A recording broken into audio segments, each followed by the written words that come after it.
Listen, folks, I'm sick of the Democrats. Who else is sick of the Democrats? Because I'm sick of them. It's like I'm watching them fight hard to destroy the country.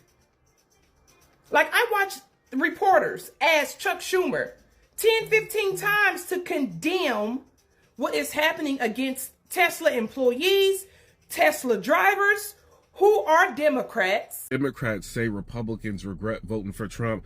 I don't know what Republican y'all talking about, because I'm a Republican and I do not regret voting for Trump at all. The numbers say that is a fanciful universe. It really, for the most part, does not exist. What about the Republican brand in general? Any evidence that people are, leaving that brand faster than they're leaving the Democrats? Yeah. Yes, I'm impressed that people are waking up. This lady actually said something that drew my attention, and I want you to see, before even going to that clip, this rumor that a lot of people are regretting why they voted Trump, it came out today to be false.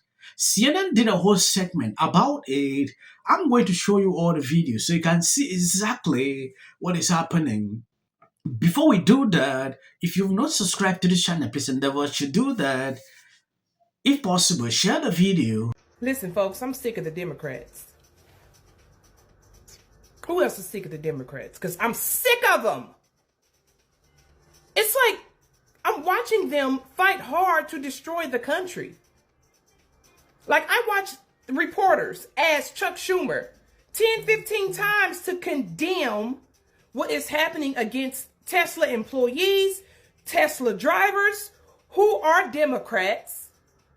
He wouldn't even condemn it. There's no leadership right now with the Democrats. If anything, it's like they're all promoting the vice. What is wrong with you guys? Where are you getting your marching orders from? I just don't understand this.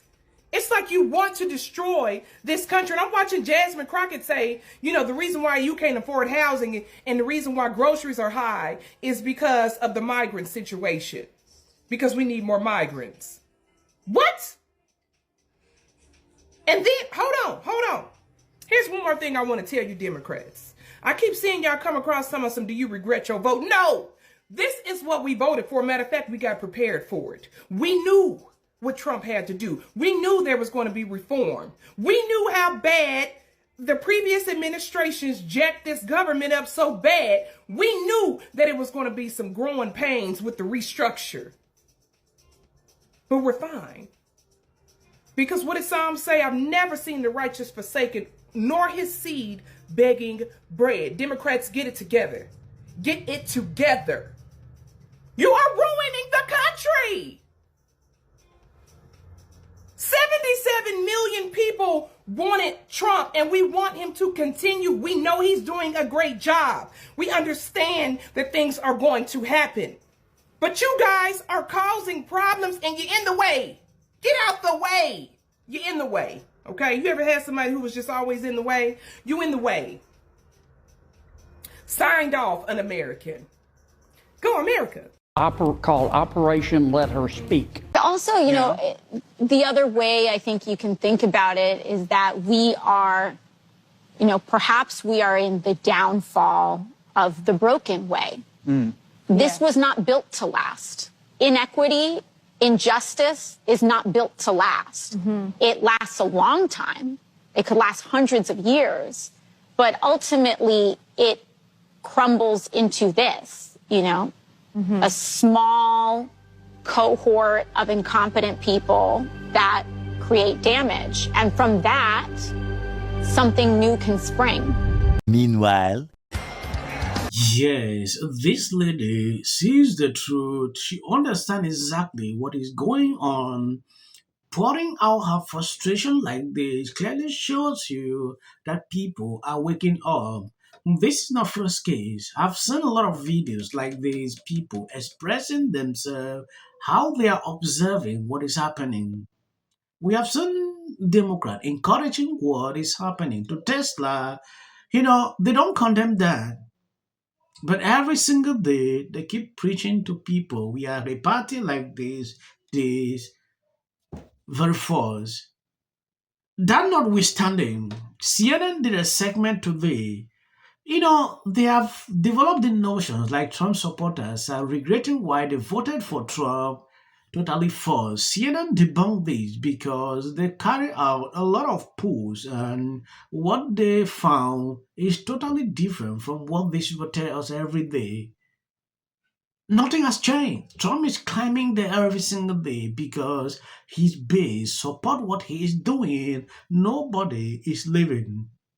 One man can answer that question. He just happens to be the one man standing beside me right now, CNN chief data analyst Harry Enten. Let's talk about Trump voters and how they feel. Do they regret their vote? I mean, this is the big question, right? I hear all these stories, all these articles. All the Trump voters, they regret what they did back in 2024. I'm here to tell you, very few of them regret what they did back in 2024. What are we talking about? Trump voters looking back at 2024. We got a new poll out. The poll was conducted this month. What percentage would change their vote to a different candidate? We're talking just 2%, just 2%. That's not even a wide spot on the road. And then there's this additional 1% who say they would rather not vote. We're talking overall under 5% might or would have changed their vote, Donald Trump voters back in 2024. And then you ask, okay, the same question to Kamala Harris voters, and it turns out the numbers are rather similar. So if there was a repeat, if folks got to be able to redo their vote that they had back in 2024, would the result be any different?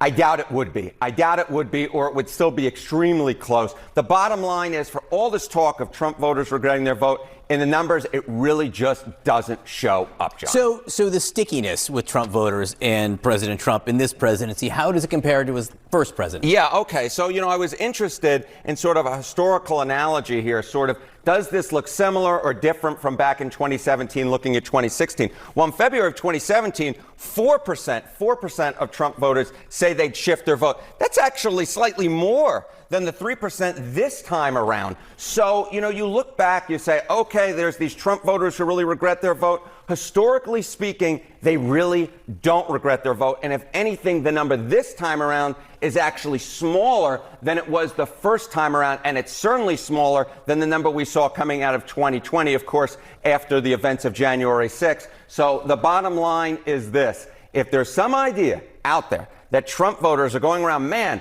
I wish I had voted for Kamala Harris instead of Donald Trump, the numbers say that is a fanciful universe. It really, for the most part, does not exist. What about the Republican brand in general? Any evidence that people are, leaving that brand faster than they're leaving the Democrats? Yeah, exactly. Yesterday we spoke about Trump's approval rating, right? But it's very important to note, nothing cannot be nothing. That is, when you put two folks together or two folks against each other, the results might look different than just looking at one of them.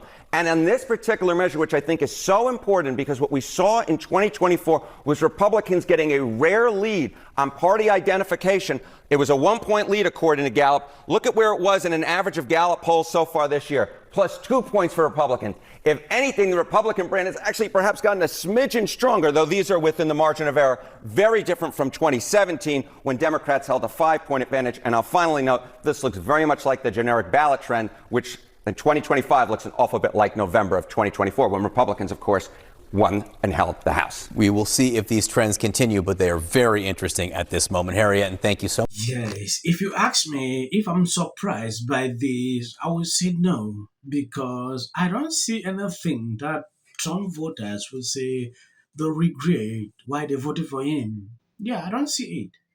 When I look through all social medias every day, what I see, this is what I voted for. Nearly all what Trump has done is what people say they voted for. This is what they wanted to see, the reforms. You saw that lady. It is the same thing she put out. And the mainstream media will always run away with that narrative to say, oh, people are regretting why they voted for Trump. That is BS. Nobody's regretting. They are excited. But when you look at that number compared to how people are leaving the Democrat Party, the number is high. We are seeing how they're living because they don't have a leader. Now AIC is moving up there. James Carville into this conversation because he had some things to say about progressives that I think will get on a lot of people's nerves. But listen to what he had to say. Maybe we could have a kind of amicable split here, and we'll go to post in 2026, because you don't ever run, they never run against a Republican, okay? All they do is run against other Democrats. I don't quite understand why you're so anxious to have the word Democrat in the description of what you do, but maybe we can have a amicable split here. And you go your way, and we go our way, and after the election, we come together and see how much common ground we can find. He's talking there about progressives. Look, I think that if we are going to be the party that criticizes Donald Trump around his policies on diversity and equity and inclusion, we as a party need to stand for diversity, equity, and inclusion. We do.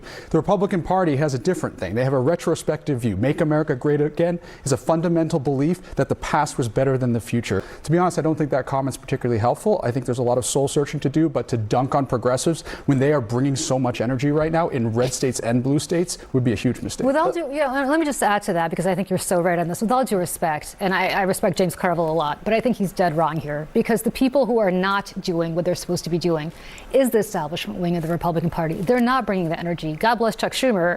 So you see one example of someone regretting why they voted for the Democrat Party. Now they want to cut off. Thank you guys for always be there sharing out my videos. God bless you abundantly. If you see clips after this, that is just for the YouTube algorithm. Their president, okay, I guess we'll just have to let him rot in a prison, even though he didn't deserve to be there. I don't, you guys don't care about this guy. I'm talking about these two, but somebody else cares about this person. And you just randomly, with no evidence that you'll show anybody, called him a terrorist.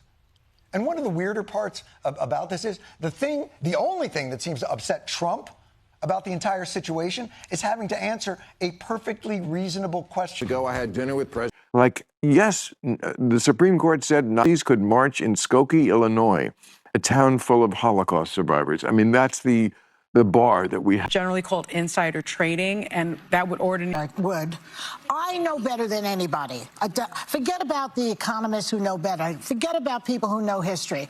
I alone can fix it. Have a great day, everyone. Take a little time to enjoy the view, and remember, the resistance is real. You're not alone. Has anyone else noticed how women on the left are the most miserable group of people? So Harris is not president. Trump is. And if you don't like him, well, starting on wish the and a lot of people who didn't vote. And finally, new rule to those on the right. Isn't exactly getting the hero's welcome. The fact that the Americans finally realized what the reality was. This is a Fox News alert, a crushing blow for Democrats who had hoped against hope. Brad Schimmel, that has included Elon Musk pouring tens of millions of dollars. I think you saw a repudiation of the fact that... What do you think the Republican takeaways tonight